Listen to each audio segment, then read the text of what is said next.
Assalamualaikum warahmatullahi wabarakatuh. Bertemu kembali dengan saya Hijrah Purnama Putra dalam mata kuliah Pengelolaan Sampah.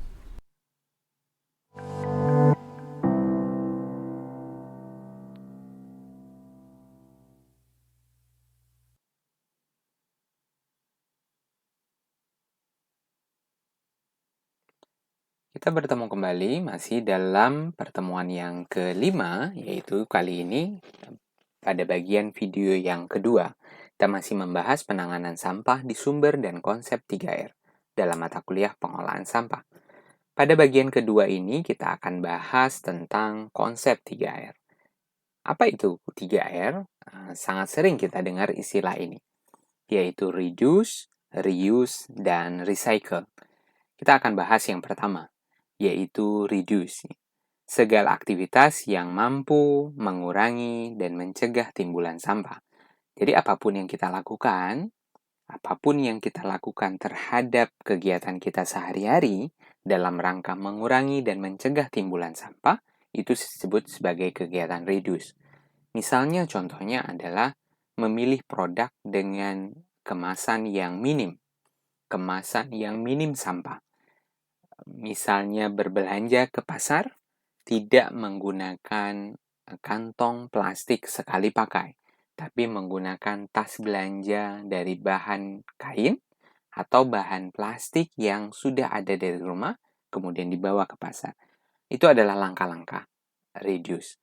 Misalnya juga tidak menggunakan sedotan sekali pakai, tidak menggunakan tisu sekali pakai. Itu adalah kegiatan langkah reduce.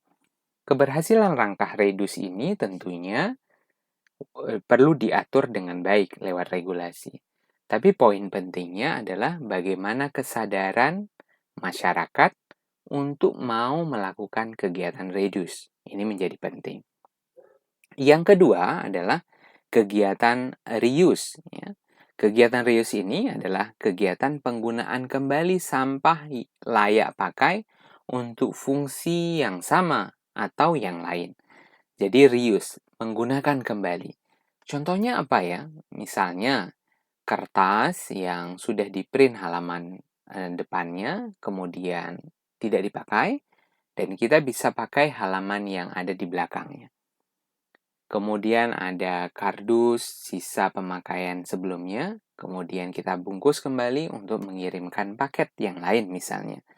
Itu adalah kegiatan reuse, artinya suatu benda tanpa melalui proses pengubahan karakternya dari benda tersebut, kemudian bisa dipakai untuk kegiatan yang lain, disebut sebagai reuse secara langsung pemakaiannya.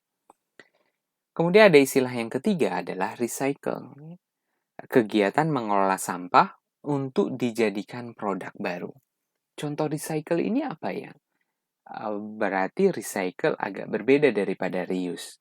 Reuse tidak butuh proses yang rumit artinya, tapi recycle butuh proses yang lebih kompleks.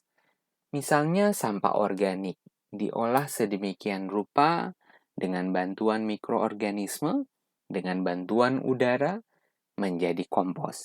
Itu adalah kegiatan recycle. Kemudian ada juga kertas dikumpulkan dalam jumlah yang banyak dengan jenis yang sama, kemudian dihancurkan, dibuat bubur kertas, kemudian siap untuk dicetak menjadi kertas yang baru. Itu disebut sebagai recycle. Begitu juga dengan logam, plastik, dan seterusnya yang bisa diputar terus menjadi berbagai macam produk baru. Ini disebut sebagai recycle. Nah, yang menarik dalam konsep 3R yang kadang belum dipahami oleh kita bersama adalah ternyata 3R ini punya filosofi. Kedudukannya harus sesuai. Jadi yang pertama, level pertama adalah reduce. Bagaimana kita sebisa mungkin mengurangi terlebih dahulu. Mencegah sebelum dia menjadi sampah. Sebelum bahan tadi menjadi sampah. Baru kemudian langkah kedua adalah reuse. Menggunakan kembali sampah yang terpaksa kita hasilkan. Ada kegiatan reuse. Dan yang ketiga pilihannya adalah recycle. Recycle pastinya kita butuh pihak lain untuk bisa mengelola sampah tersebut. Misalnya plastik, kan tidak mungkin kita olah di rumah kita menjadi biji plastik, menjadi plastik dengan ukuran rajangan yang kecil-kecil sehingga bisa dimanfaatkan oleh industri daur ulang. Kita butuh pihak lain. Artinya reduce sangat mungkin kita lakukan di sumber kita, reuse juga masih mungkin dilakukan di rumah kita, namun recycle kita butuh pihak lain. Alangkah sangat bijak sekali kalau kita bisa mereduce terlebih dahulu, kemudian mereuse selanjutnya, dan barulah pilihan terakhir adalah recycle dengan memanfaatkan jalur-jalur yang sudah ada. Misalnya, sampah dapat disetorkan kepada saudara-saudara kita yang bekerja di sektor informal atau biasa kita sebut sebagai pemulung, pengepul, tukang loa, rosok, dan seterusnya. Kita bisa serahkan ke mereka.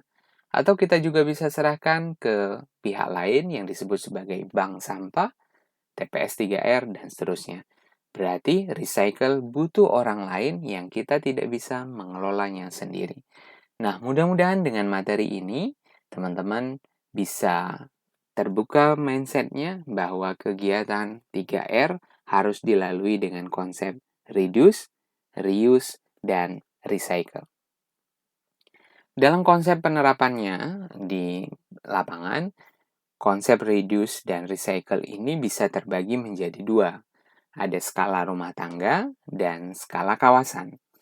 Skala rumah tangga mulai dari rumah tangga tersebut memilah sampah dalam kondisi yang tercampur, misalnya organik dipisah kemudian menjadi kompos, kemudian sampah B3 dipisah juga, dan non-organik misalnya ada kegiatan reuse di sana, pemakaian ulang, atau hingga pengolahan kembali menjadi berbagai macam produk kerajinan. Ya.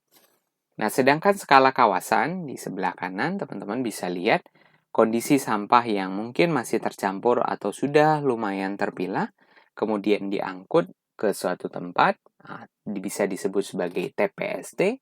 Di sanalah diproses kembali sampahnya. Ada yang menjadi kompos, ada yang menjadi materi daur ulang, ada yang residu yang nanti akan berakhir di TPA, dan ada penanganan yang berkelanjutan.